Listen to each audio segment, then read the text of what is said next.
Ottmar Gröber s'est donné pour mission d'améliorer l'eau de Styrie. Pour aménager les cours d'eau, il utilise des blocs de roche. Il obtient ainsi le même résultat que les activateurs branchés sur les robinets domestiques, la stimulation de l'eau par des turbulences, des vibrations. Pour Ottmar Gröber, cette opération sert à informer l'eau. Ottmar Gröber se rend dans une carrière afin de trouver pour son futur projet des blocs de pierre de 10 tonnes composés de magnésium et de quartz. Ce dernier, qui ressemble à de la glace, est la matière première de la technique d'information de l'eau. Le quartz, c'est de la silice naturelle cristallisée. Ce quartz-ci est d'une qualité exceptionnelle. Plus il est pur, plus il porte d'informations. J'ai ici également du quartz cristallin, c'est-à-dire du cristal de roche en devenir, encore plus proche de l'eau par ses caractéristiques. Le cristal de roche serait donc la roche idéale pour transmettre des informations à l'eau.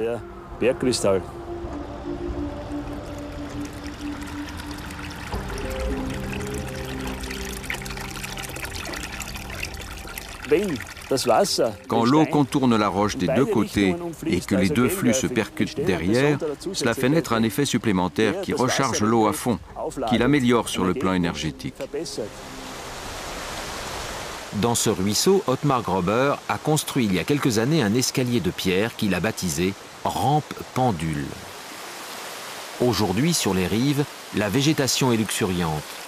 L'herbe des prés en aval de l'escalier est 1 mètre plus haut que celle des prés en amont. Pour Ottmar Gröber, il s'agit d'un phénomène.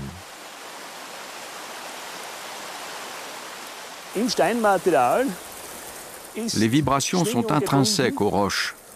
En glissant par-dessus ces roches, l'eau emporte cette information avec elle. L'eau se charge de tout, pas seulement de la vase, mais aussi des vibrations.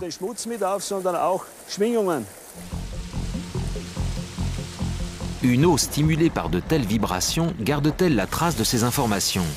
Si oui, combien de temps?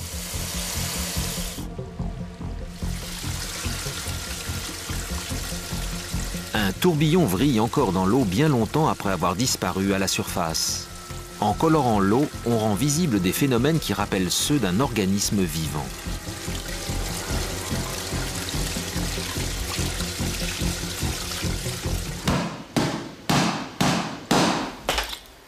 Cela fait 200 ans que les homéopathes sont convaincus que l'eau a une mémoire. Peter Handler fabrique un remède homéopathique dont la substance active est diluée et mélangée à de nombreuses reprises. À la fin du processus, le rapport de dilution est d'1 goutte de produit actif pour le contenu de tous les océans. En d'autres termes, la substance est tellement diluée qu'elle n'existe même plus dans l'eau. En revanche, l'information de cette substance serait toujours présente. Peter Handler étudie les effets du remède homéopathique sur les têtards. Depuis 15 ans, ses recherches démontreraient que ces solutions diluées à l'extrême, appelées remèdes homéopathiques, agissent sur les jeunes amphibiens. Les résultats ont été confirmés par 5 autres laboratoires.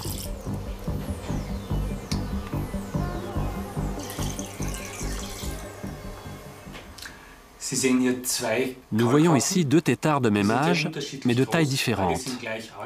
L'un d'eux a été traité avec notre remède homéopathique, l'autre avec de l'eau de contrôle.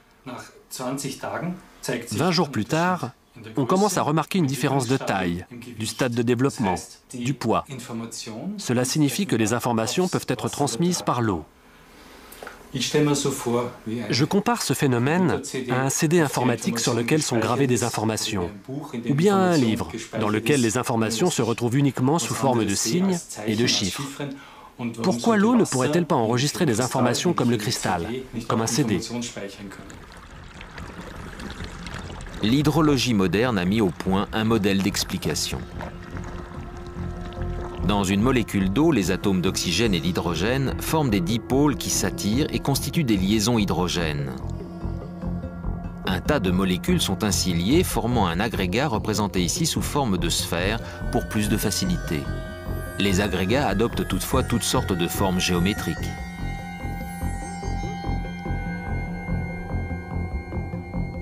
Dès qu'un élément étranger pénètre dans l'eau, l'agrégat de molécules le cerne aussitôt et l'enveloppe. Lorsqu'on élimine l'élément étranger, il reste un trou dans la structure de l'agrégat. L'eau retient donc l'empreinte du corps étranger. Emilio Del Giudice, un physicien nucléaire italien, a développé ce modèle de base.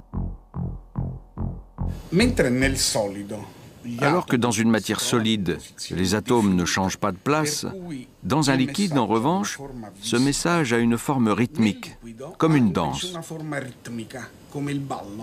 Cela signifie que l'organisation des atomes d'un liquide n'est pas spatiale, comme c'est ici le cas, mais temporelle. Toutes les molécules bougent au même rythme, comme dans une danse. Cela signifie donc aussi que la configuration des molécules d'eau est désordonnée sur le plan spatial, mais leurs électrons oscillent tous au même rythme. Si l'on joue de la musique au-dessus d'un récipient d'eau, l'eau se met à danser, un phénomène vibratoire. La comparaison des molécules d'eau à l'état liquide avec un couple de danseurs peut être formulée de la façon suivante. Sur la piste de danse, personne ne danse de la même façon. Les variantes sont extrêmes, mais tous les couples obéissent au même rythme. Voilà pour la théorie.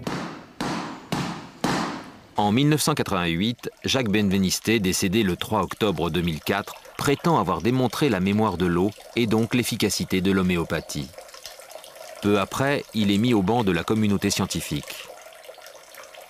L'affaire de la mémoire de l'eau a fait un scandale qui a largement dépassé les frontières de l'Hexagone.